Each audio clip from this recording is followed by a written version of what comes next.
Listening instructions. The listening test is about 30 minutes long and audio will be played once. There are 4 parts to the listening test. You will be given 10 minutes after the completion of the test to transfer answers to an answer sheet.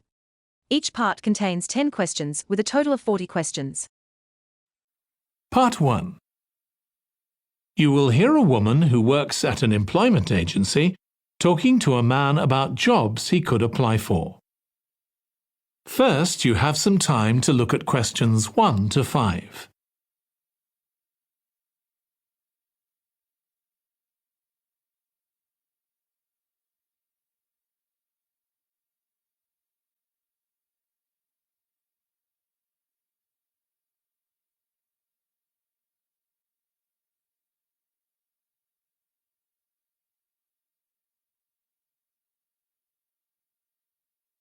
Now listen carefully and answer questions 1 to 5. Good morning. Thanks for coming in to see us here at the agency, Joe. I'm one of the agency representatives and my name's Sally Baker. Hi, Sally. I think we spoke on the phone, didn't we? That's right, we did. So thank you for sending in your CV. We've had quite a careful look at it, and I think we have 2 jobs that might be suitable for you. OK. The first one is in a company based in North London. They're looking for an administrative assistant. OK. What sort of company is it? They're called Home Solutions, and they design and make furniture. Oh, I don't know much about that, but it sounds interesting. Yes, well, as I said, they want someone in their office, and looking at your past experience, it does look as if you fit quite a few of the requirements. So on your CV it appears you've done some data entry? Yes. So that's one skill they want. Then they expect the person they appoint to attend meetings and take notes there. OK. I've done that before, yes. And you need to be able to cope with general admin. Filing and keeping records and so on. That should be OK. And in my last job, I also had to manage the diary. Excellent. That's something they want here too. I'd suggest you add it to your CV. I don't think you mentioned that, did you? No. So, as far as the requirements go, they want good computer skills, of course, and they particularly mention spreadsheets. That should be fine. And interpersonal skills, which would be something they'd check with your references. I think that should be OK, yes. Then they mention that they want someone who is careful and takes care with details. Just looking at your CV, I'd say you're probably all right there. I think so, yes. Do they want any special experience? I think they wanted some experience of teleconferencing. Oh, I've got 3 years' experience of that. Let's see. Yes, good. In fact, they're only asking for at least 1 year, so that's great. So is that something that might interest you? It is, yes. The only thing is, you said they were in North London, so it would be quite a long commute for me. OK. Before you hear the rest of the conversation, you have some time to look at questions 6 to 10.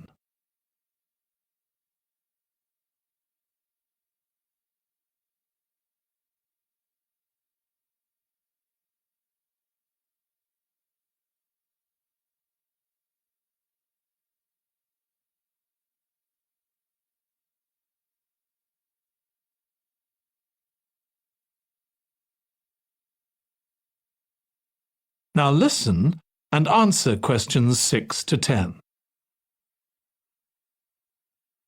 So the second position might suit you better as far as the location goes. That's for a warehouse assistant, and that's in South London. Yes, that would be a lot closer. And you've worked in a warehouse before, haven't you? Yes. So as far as the responsibilities for this position go, they want someone who could manage the stock, obviously, and also deliveries. That should be OK. You've got to keep track of stuff, but I've always been quite good with numbers. Good. That's their first requirement. And they want someone who's computer literate, which we know you are. Sure. Then they mention organisational skills. They want someone who's well organised. Yes, I think I am. And tidy? Yes, They go together, really, don't they? Sure. Then the usual stuff. They want someone who can communicate well, both orally and in writing. OK. And for the last warehouse job I had, one of the things I enjoyed most was being part of a team. I found that was really essential for the job. Excellent. Yes, they do mention that they want someone who's used to that, yes. Now, when you were working in a warehouse last time, what sorts of items were you dealing with? It was mostly bathroom and kitchen equipment, sinks and stoves and fridges. So you're okay moving heavy things? Sure, I'm quite strong and I've had the training. Good. Now, as far as experience goes, they mention they want someone with a licence and that you have experience of driving in London, so you can cope with the traffic and so on. Yes, no problem. And you've got experience of warehouse work. And the final thing they mention is customer service. I think, looking at your CV, you're okay there. Right. So, what about pay? Can you tell me a bit more about that, please? That is the end of Part 1. You now have 1 minute to check your answers to Part 1.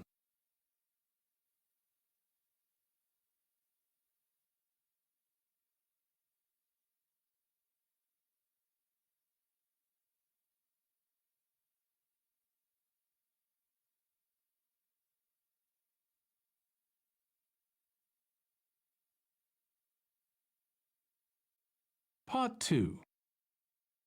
You will hear a woman called Alice Riches talking on the radio about a scheme which involves closing streets to traffic to allow children to play. First, you have some time to look at questions 11 to 16.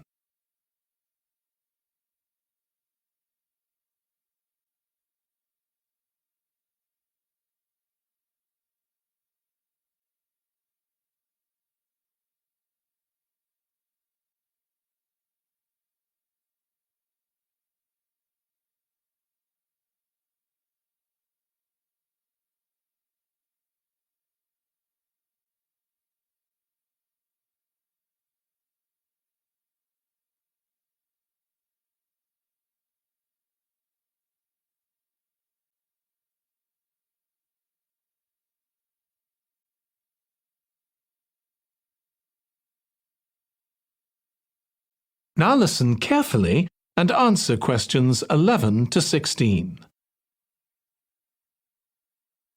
My guest on the show today is Alice Riches, who started the Street Play scheme where she lives in Beechwood Road.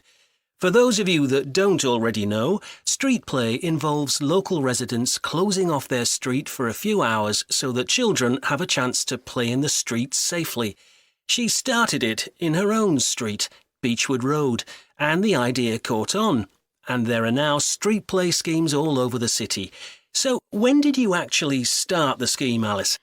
Well, I first had the idea when my oldest child was still a toddler. So that's about 6 years ago now. But it took at least 2 years of campaigning before we were actually able to make it happen. So the scheme's been up and running for 3 years now. We'd love to be able to close our road for longer, for the whole weekend, from Saturday morning until Sunday evening, for example. At the moment, it's just once a week. But when we started, it was only once a month. But we're working on it. So what actually happens when Beechwood Road is closed? We have volunteer wardens, mostly parents, but some elderly residents too, who block off our road at either end. The council have provided special signs, but there's always a volunteer there to explain what's happening to any motorists. Generally, they're fine about it. We've only had to get the police involved once or twice. Now, I should explain that the road isn't completely closed to cars, but only residents' cars are allowed. If people really need to get in or out of Beechwood Road, it's not a problem as long as they drive at under 20 kilometres per hour. But most people just decide not to use their cars during this time, or they park in another street. The wardens are only there to stop through traffic. So can anyone apply to get involved in street play? Absolutely. We want to include all kids in the city, especially those who live on busy roads. It's here that demand is greatest. Obviously, there isn't such demand in wealthier areas where the children have access to parks or large gardens, or in the suburbs where there are usually more places for children to play outside. I'd recommend that anyone listening who likes the idea should just give it a go. We've been surprised by the positive reaction of residents all over the city, and that's not just parents. There are always a few who complain, but they're a tiny minority. On the whole, everyone is very supportive and say they're very happy to see children out on the street, even if it does get quite noisy.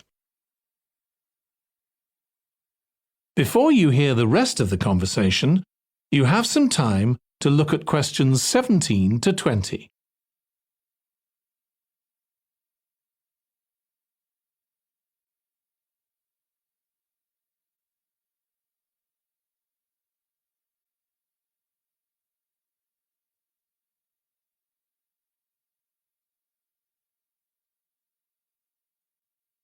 Now listen and answer questions 17 to 20.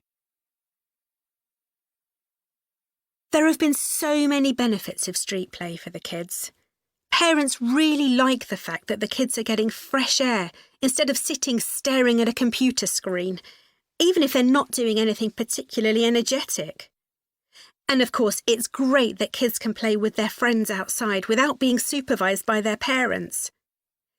But for me, the biggest advantage is that kids develop confidence in themselves to be outside without their parents. The other really fantastic thing is that children get to know the adults in the street.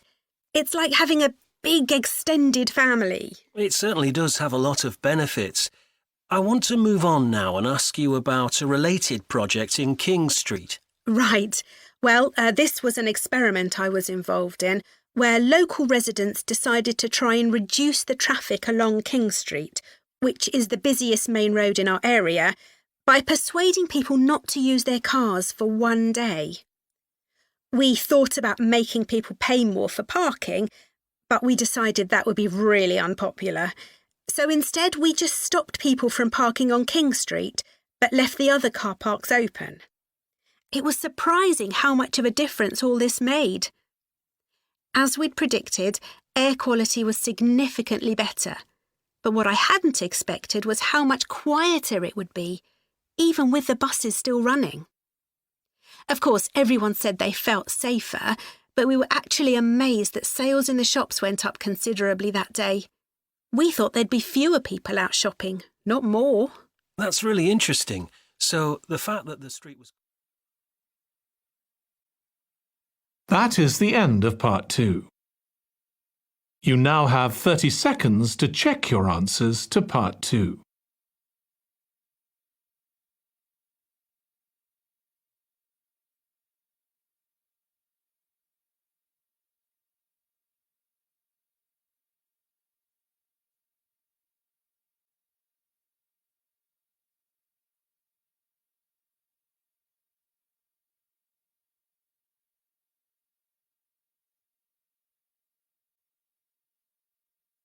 Part 3. You will hear two students, called Hazel and Tom, talking about Hazel's Media Studies assignment. First, you have some time to look at questions 21 to 26.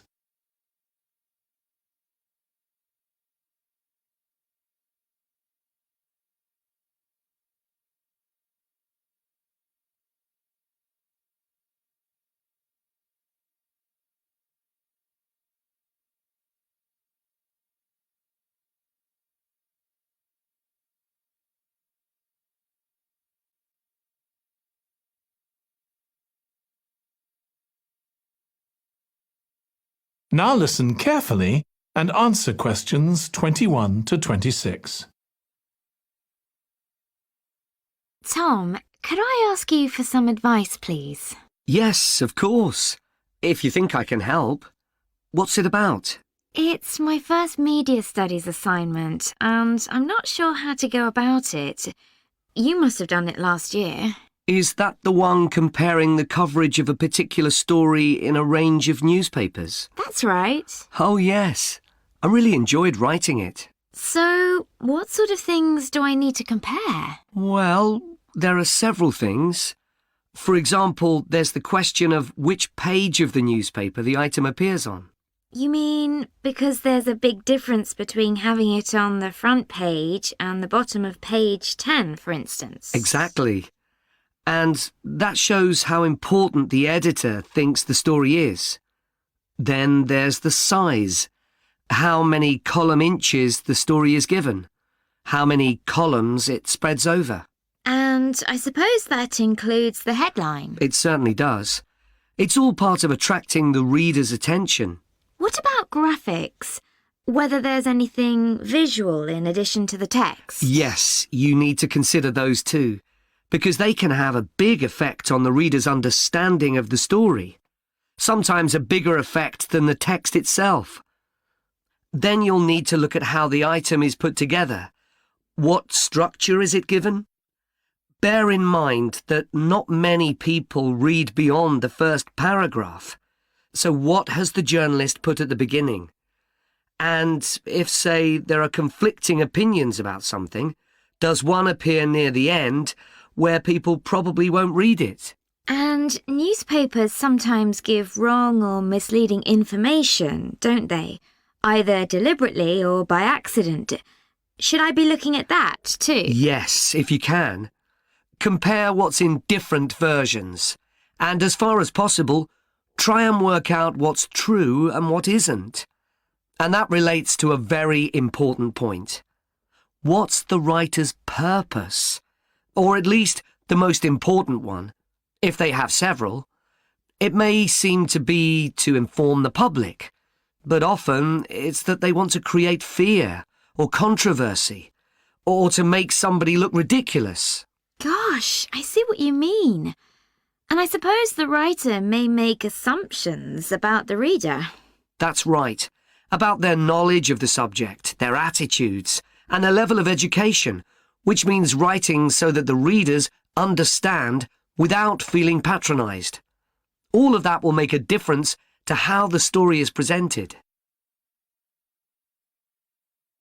Before you hear the rest of the discussion, you have some time to look at questions 27 to 30.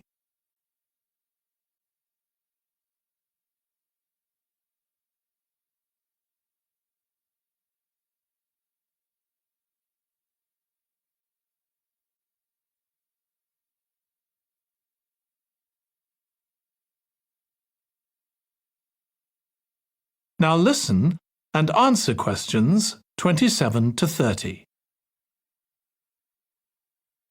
Does it matter what type of story I write about? No. National or international politics, the arts, anything, as long as it's covered in 2 or 3 newspapers. Though, of course, it'll be easier and more fun if it's something you're interested in and know something about. And on that basis, a national news item would be worth analysing. I'm quite keen on politics, so I'll try and find a suitable topic. What did you choose for your analysis, Tom? I was interested in how newspapers expressed their opinions explicitly. So I wanted to compare editorials in different papers, but when I started looking, I couldn't find 2 on the same topic that I felt like analysing. In that case, I won't even bother to look. So in the end, I chose a human interest story, a terribly emotional story about a young girl who was very ill, and lots of other people, mostly strangers, raised money so she could go abroad for treatment. Actually, I was surprised. Some papers just wrote about how wonderful everyone was, but others considered the broader picture, like why treatment wasn't available here. I usually find stories like that raise quite strong feelings in me. I'll avoid that. Perhaps I'll choose an arts topic, like different reviews of a film or something about funding for the arts. I'll think about that. Yes, that might be interesting. OK, well, thanks a lot for your help, Tom. It's been really useful. You're welcome. Good luck with the assignment, Hazel. That is the end of part 3. You now have 30 seconds to check your answers to part 3.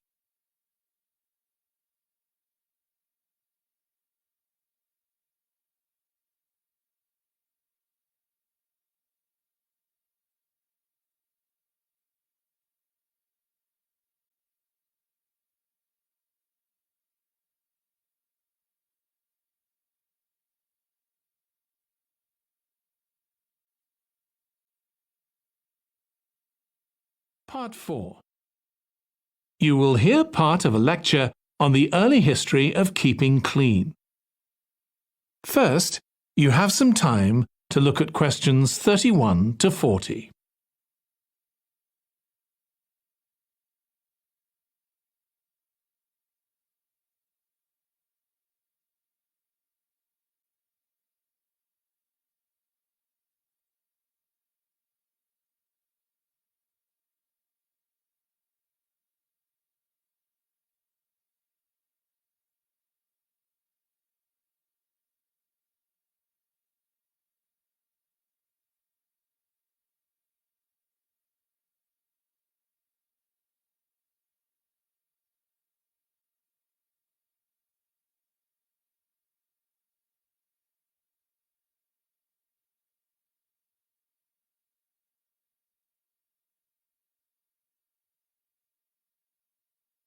Now listen carefully and answer questions 31 to 40.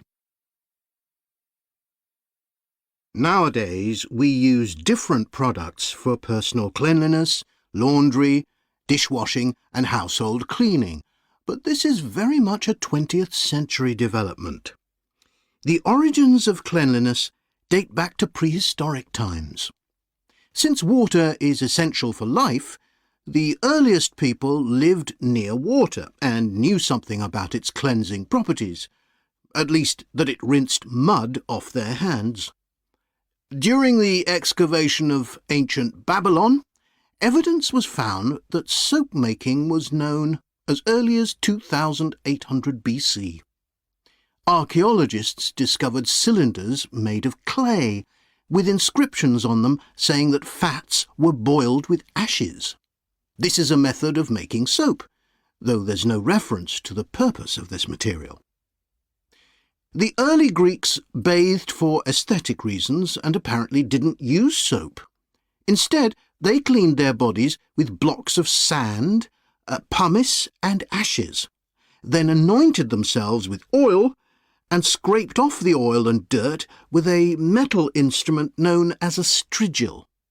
They also used oil mixed with ashes. Clothes were washed without soap in streams.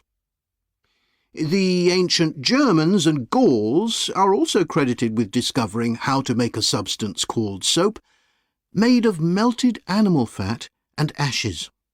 They used this mixture to tint their hair red. Soap got its name, according to an ancient Roman legend, from Mount Sapo, where animals were sacrificed, leaving deposits of animal fat. Rain washed these deposits, along with wood ashes, down into the clay soil along the river Tiber.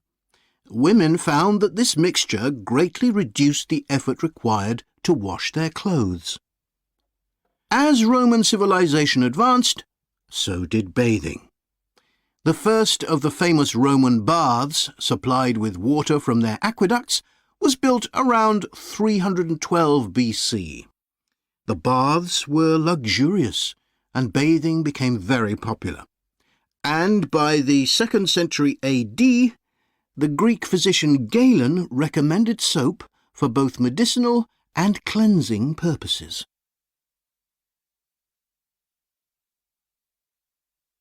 After the fall of Rome in 467 AD, and the resulting decline in bathing habits, much of Europe felt the impact of filth on public health. This lack of personal cleanliness and related unsanitary living conditions were major factors in the outbreaks of disease in the Middle Ages, and especially the Black Death of the 14th century. Nevertheless, soap making became an established craft in Europe, and associations of soap makers guarded their trade secrets closely. Vegetable and animal oils were used with ashes of plants, along with perfume, apparently for the first time. Gradually, more varieties of soap became available for shaving and shampooing, as well as bathing and laundering. A major step toward large-scale commercial soap making occurred in 1791, when a French chemist, Nicolas Leblanc, patented a process for turning salt into soda ash, or sodium carbonate. Soda ash is the alkali obtained from ashes that combines with fat to form soap. The Leblanc process yielded quantities of good quality, inexpensive soda ash.